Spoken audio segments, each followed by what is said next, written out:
Baga? Ay, mag-alas 9:15 po ng umaga mga Katim Lintek. Tayo po ay nakatakdang magtungo sa lungsod ng Sorsogon.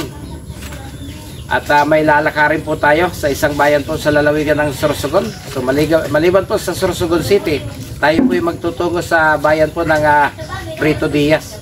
Mayroon po tayong asikasuhing dokumento sa Municipal Hall ng Prito Diaz. So tara, sama po kayo sa biyahe ko. Okay mga kabihero, hindi po tayo gumamit ng common highway patungo ng Sorsogon mula po doon sa bahagi po ng Legazpi City na aming pinanggalingan. So ngayon narating na po natin itong highway na common highway po ito na ginagamit mula po doon sa Metro Manila patungo po ng lalawigan ng Sorsogon.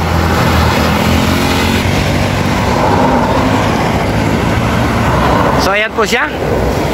Nakarating na po tayo ng Sorsogon Province. Ang atin pong ginamit na daan, yung pong Legazpi, Manito, Bangkiruhan, Bariis Road. Patungo po dito sa palabas po ng highway ng Bangkiruhan, Bariis, Sorsogon City Boundary Road. So ayan po siya.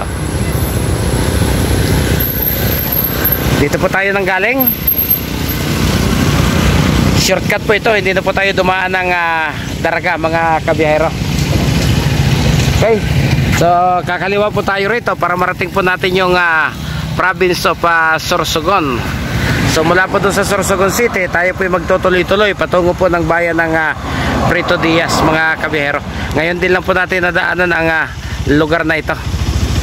Okay, tara, biyahe na po ulit tayo. So mga Katim Lintek, isang oras lang po mula po doon sa ating pinanggalingan sa gawin po ng Legazpi City ay narating po natin itong diversion road, ito pong bagong kalsada dito po sa City of Sorsogon. So dadaan po tayo sa 7-Eleven as usual. Bibili po tayo ng bisyo bago tayo magtuloy-tuloy ng biyahe patungo sa Prito Diaz mga kabiyahero. Demlete, good morning.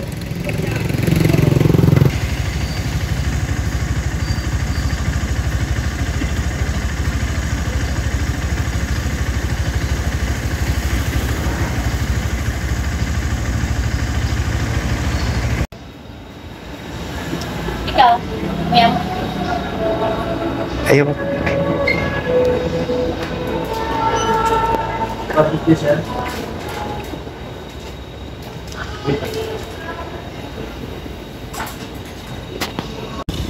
Okay mga kabihero, ito po yung lugar ng bakon na Sorsogon, pero sa pagkakaalam ko po ngayon, nung maging city po yung Sorsogon, eh naging isang munisipyo na lang po, naging isang siyudad na lang po.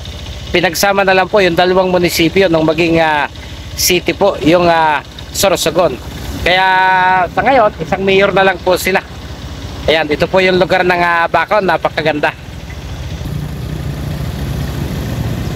Bakon Public Market, doon po tayo nang galing sa may bahagi po ng Sorsogon City proper.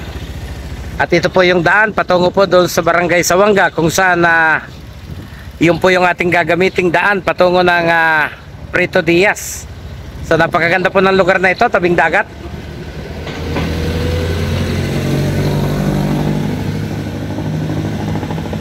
At kasalukuyang ginagawa yung kanilang breakwater para maproteksyonan po kapag masama ang panahon yung kanila pong mga bangka ng kanilang mga mangingisda, mga kabiyahero.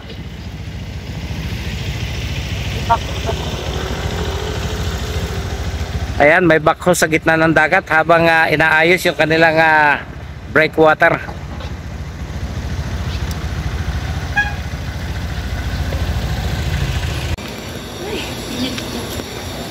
Ay, tanghali na po mga kabiyahero, alas 10:20 po. Narating po natin itong bahay pamahalaan po ng bayan ng Prito Diaz dito sa lalawigan ng Sorsogon.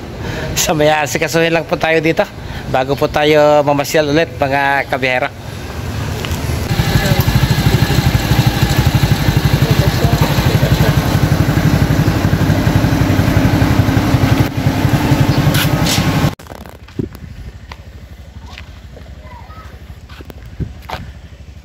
Okay mga kabihero, ito po yung isang lugar pasyalan po dito sa bayan po ng Prito Diaz. Napakahaba po ng kanilang boulevard.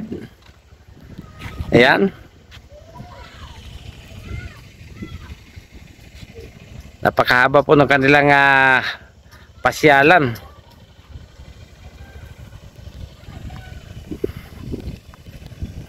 So tabing dagat po ito at napapalibutan po ng bakawan. Kaso low tide po ngayon. Isa ho sa pangunahing hanap buhay dito ay ang pagdadagat. Ayan. So nakikita niyo po yung kanilang mga fishing boat. Inabot na po ng low tide. Ayan. So pagkagaling po natin dito, tayo po didiretso sa bayan po ng Barcelona, Sorsogon hanggang Bulosan bago po tayo bumalik ng Legazpi mga kabihero.